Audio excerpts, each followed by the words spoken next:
Hi everybody, this is Dixie Cravens with a very eroded metal tag. It's a variation on a technique that Tim Holtz teaches. And there are 3 examples that I have to show you the different things you can achieve with this technique. So I'm going to use some distress paints, and I am going to give myself a color background for this tag. It's not really going to show up, but it does add to the tag. And so you do need some color down. I have also used Distress Ink as the foundation, and that worked fine too. But today I was having fun playing with paint. So I have 3 colors, Broken China, Mowed Lawn, and Chipped Sapphire, and I'm just putting them on my tag, and then I am going to blend them together with a paper towel. And again, it's not really going to show up, so this is a good way to use some of those mess up tags. You have a lot of color on it maybe, but it didn't work out the way you thought. But I just used the paper towel to kind of pounce around the tag and blend those colors together. And then I am going to dry it just quickly. It doesn't have to be completely dry, but dry enough that I don't transfer any paint to my next dabber, which is the Tarnished Brass Metallic Distress Paint. And I am going to cover my entire tag with this color. This is where the metal part of this technique comes in. So I'm just giving it a good covering. It doesn't have to be thick, it just needs to be all over the tag. And then I'm going to take a paper towel and with a very light touch, I'm going to smooth out some of the texture left behind by the dauber top. I didn't want to take the paint off, I just wanted to smooth it out. And then I'm going to bring in my water bottle, and I'm going to do this spritz and flick technique with the water. And I want a generous amount of water on there, but I want it to be random. And then I'm going to let it sit for about 2 minutes. I want the water to break through that tarnished brass paint layer. I haven't let it dry, so it's going to come through that layer. And I'm going to lay down this paper towel after 2 minutes, and I'm going to pull it up quickly and pull some of that paint with it. And you can see I've got some spots in the metal going back through that original paint layer that had the blues and the greens. I'm going to dry this quickly. Again, it doesn't have to be completely dry. And then I'm going to come in with a dark brown ink. I'm going to use Walnut stain ink, and we're going to start to highlight those areas where the paint has been pulled off. For the most part, distress paint resists ink, but you'll see that the ink does kind of stick down in those areas where the paint has been pulled off. And it's also sitting on top of the paint layer. And so once I get done putting ink all over this tag, I'm going to come in with my water bottle and really lightly mist it. And then I'm not going to touch it, but I'm going to dry it because I want that ink to kind of sit on top and add to that eroded look. And it's a subtle look, but it really does add to it.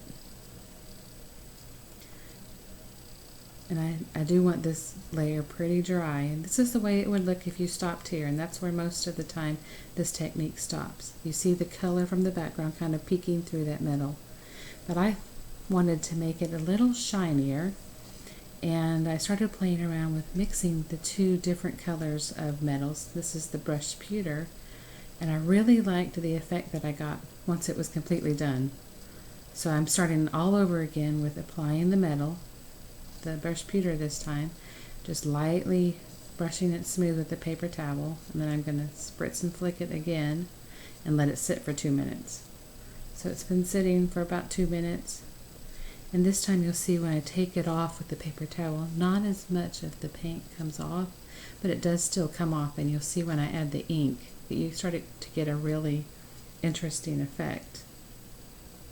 And you're starting to get an interesting color too, and you don't really see the full color until it dries completely. So to this point, the first time through, I was thinking, I don't think I like this. But once it really dried completely, I really liked the way the 2 different metals looked on top of each other.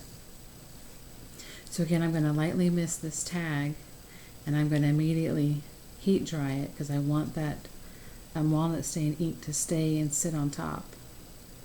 Okay, so this is done, and I'm going to start adding some stamping to it. This is the Stampers Anonymous Papillon stamp set, and what I'm wanting is just a light almost faded stamping on there. So I'm not inking this up real hard, and then when I press it down, I'm not going to press it real evenly either.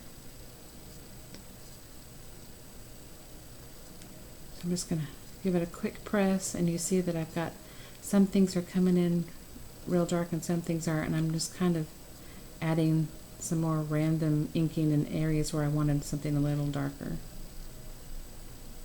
So I'm happy with that. And then I'm going to bring in this butterfly grouping, and I'm going to add these in a little bit darker, but I'm not going to stick them in the center of my tag. I'm going to stick them, I'm going to offset them some. Again, I'm using Archival Ink, the coffee color, because I knew that that would kind of blend in with that metal, especially when we get done with the next step. But you're going to love this. So I'm going to hit this with the heat gun just to make sure that this ink dries. It is permanent on top of the paint once it's dry. And now I'm going to stick it in a Sizzix Tim Holtz Alterations folder and run it through my Cuttlebug. And I wanted to make sure that I get those words on my tag, so that's kind of what I'm looking at to line up. It says postcard, I think is what it says. And so I've run it through twice. I ran it through again a little bit on the side there so I could get the end of my tag embossed. And so you can start to see the embossing there. But I'm going to bring that Archival Ink Coffee color back and rub it on top of that embossing.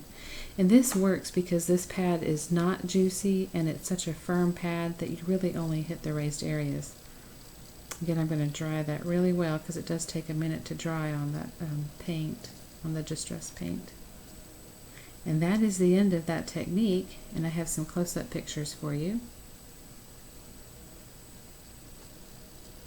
And now I'm going to go on and finish it. And here I've been playing around and messing around with what I think I want to do, and I have it all kind of laid out. I'm going to add this little tag by Stampers Anonymous, the Simple Sayings. I stamped it on a banner-sized piece of paper, and I'll cut it up later. I've used some Studio Calico Sequins and wood veneers, and some Prima paper flowers.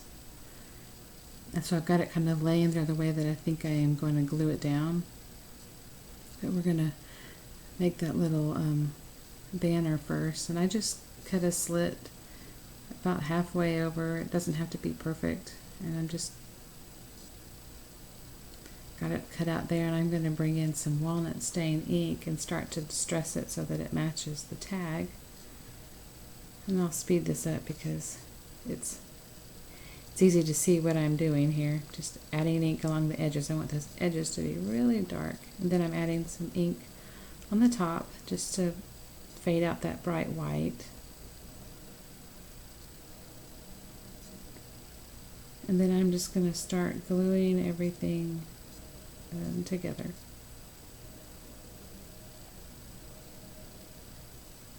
And this is Glossy Accents. It's my favorite wet adhesive. And this is my first time trying to glue sequins to anything, and I was finding that it took a little more glue than I thought.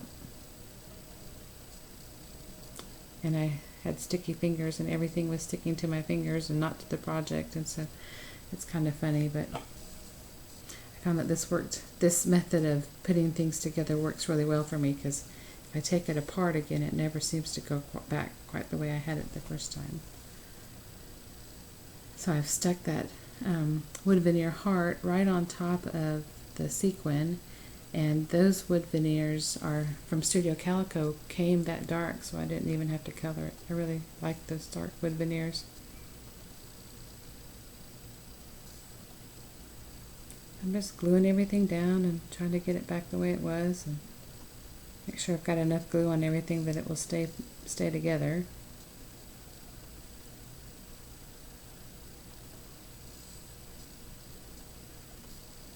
That one I thought needed to come down just a little bit further.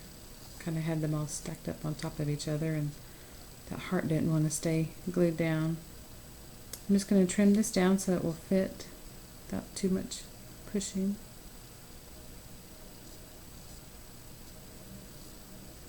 And the Glossy Accents has about a 10-second drying time, about 10 seconds, sometimes 15 or 20, depending on what you have it sitting on, that you can kind of pull it back up and put it back down. I'm just bending it around to give it some character. And then we're ready to color the seam binding to match the tag. And I'm just going to take that walnut stain ink and press the ink pad into my craft mat and then add a little bit of water so that I have a fluid ink, and I can just pick it up with that seam binding ribbon. Just roll it around in there until I've got color, and I'm going to squish it up, squunch it up so it will kind of have that folded texture. And then I'm going to dry it, and it doesn't take long to dry. I cut out a lot of that part of the video, but here I am just folding it in half, and I'm going to push it through the hole in the tag and make a loop, and then I'm going to push the tails of my ribbon through that loop and pull. And there you go, it's finished. Pretty easy, simple project, and a really cool technique. Well, thank you for watching. Here's some close-ups of the finished tag.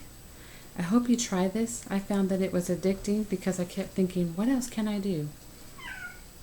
Thank you for watching. Please follow me and find me on Facebook and Google Plus and on my blog.